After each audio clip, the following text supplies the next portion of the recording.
Yeah,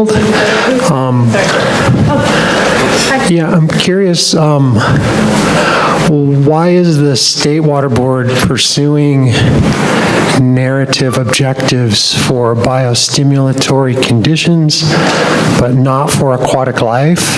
That's my first question. I actually have a second question, and then I'm curious if State Board managers are supportive or agnostic or antagonistic towards the San Diego region's efforts to establish objectives for aquatic life, and what specifically are you doing to coordinate with them?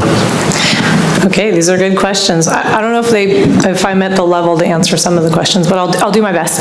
My understanding is that the using of the bioassessment and indices is more of a measure of whether or not the beneficial uses are being supported, and so our management didn't really think it was appropriate to develop an objective per se for that, narrative or numeric.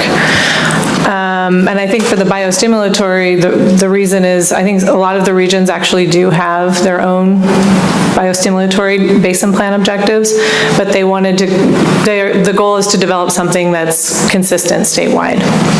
And I think that kind of sets up also part of the implementation. My understanding of the way these policies are developed, well, you need a narrative objective in order to establish some of these other components for implementation.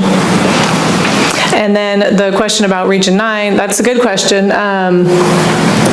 We can probably both answer that, but I would just say that I don't know if there's any animosity towards that. I think we're just sort of curious to see what they're doing, and you know, I know that management from Region 9 has been meeting with managers from our division, so there's conversations going on. I have not been part of all of those meetings, so I can't really speak to what the feel is in those meetings. You might be able to answer that more, I don't know. So I would say that I have not had any animosity, and yet, and we have been, so I've been in close communication with Jesse regarding our efforts and time frame moving forward, and I know our Region 9 management has been in communication with State Board management for the efforts as well. So I don't expect them to have any conflict moving forward. I actually expect that they should be able to work together eventually. Yeah, I think that we could learn a lot from what's happening in Region 9. They're just a little further along in their process, and so I think, you know, from my perspective, it's an opportunity for us to see how something's working at a regional level.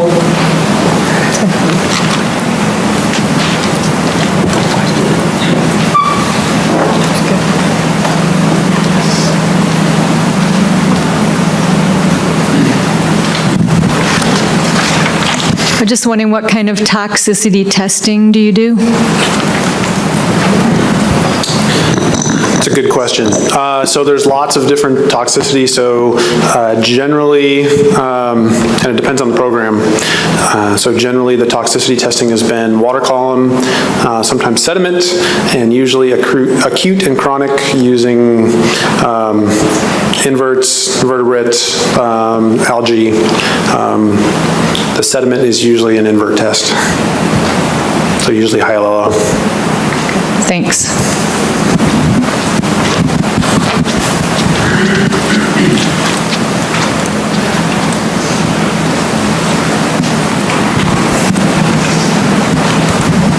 Thanks, really interesting work that you guys are doing. I was curious about what Rafi mentioned about the concrete line channels not really responding to water quality impairments the same way, and if there's any concern about if you take that into account, are you lowering the bar for systems that are already pretty impaired, but should we still hold them to the same standard as the other ones?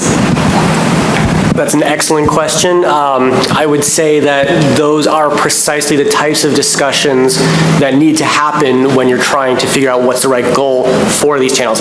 That's a potential outcome. I don't want to say that that could never happen, but at least if it's happened, it has to happen with open eyes, with data to really back that up. So I do want to say it's not that we found that there's no response to water quality in these systems, it's just that it's quite a bit dampened relative to other things that we normally see. If you looked at some of the graphs I didn't talk so much about, temperature and shading does seem to have a really big influence, so there are still options to improve the condition in these systems. Whether that will be reference condition, we don't have a lot of evidence that supports that yet. So for Region 9, we are not proposing to use a different objective or standard for concrete line channels. I really distinguish between the objective, which is intended to identify the condition, and then the implementation side of things. And so, are the concrete line channels impaired? Arguably, yes. Now, what are you going to do about it? What are dischargers going to do about the regional board? What's the appropriate time frame, scale? That's an implementation thing inside of and the other thing that I would point out is that, even in the short term, if you can't achieve a CSCI score in a concrete line channel because the habitat is so modified and messed up, that water does go somewhere. So writing off those systems from a water quality perspective, I don't think is prudent, because you have downstream water bodies that depend on that water quality.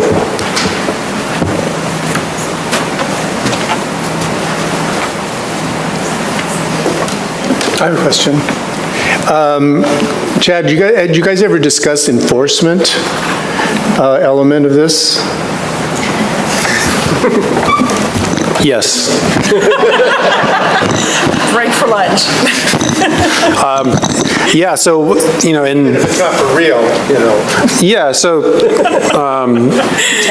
especially when it comes to high-quality water bodies and enforcement, linking impacts to those, whether it be from spills, illegal discharges of fill material, things like that. We do intend on using biological objectives in that enforcement compliance capacity. That's a priority. but not the cement line channel.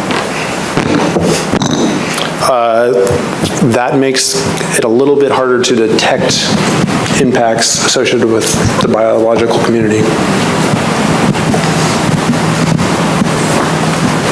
Okay. Hey, Chad, everyone, great presentations. Thanks, appreciate it. And a question for Chad, if you're able to talk about the sample size or kind of temporal and spatial part of it, maybe an example of the anti-degradation component, or in kind of the amount of data that you had, what desired amount of data you found helpful to draw conclusions about condition in a reach or even in the stream segment.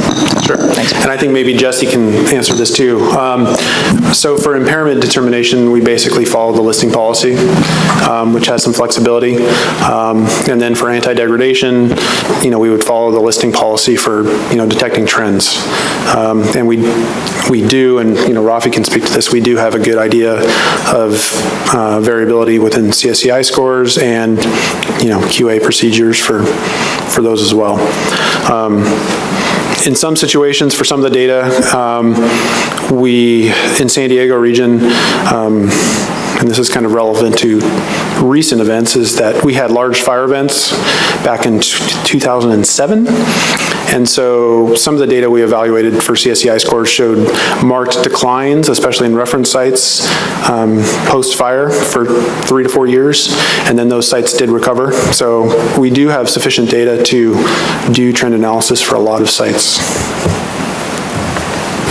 Did you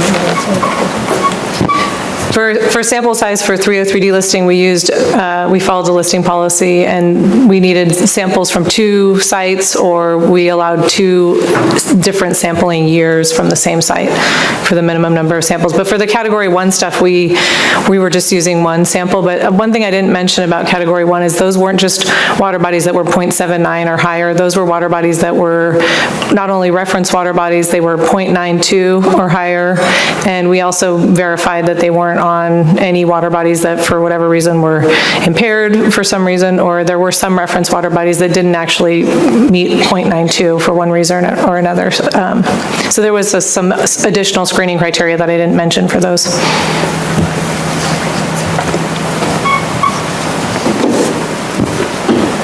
Oh, I have one last question for Jesse, and then we'll go to lunch. So you talk about category 1 and using a CSCI score to establish a water body. Well, a CSCI is just, that score is based on 150 meters. How do you expand it to a water body? That was part of the mapping and review effort that we did. So based on input from folks who were on the technical team who worked on the CSCI, we discussed what was appropriate. And in most cases, unless a regional board staff person gave us some sort of input, otherwise, we mapped the upstream portion from where the sample was taken. And then if there were any kind of land use issues that were encountered or anything that caused anybody any concern about whether or not it was appropriate to list it in category 1, then we took that into consideration. But that was the review and mapping that I mentioned that was very time consuming. So each of those sites and water bodies were looked at very carefully.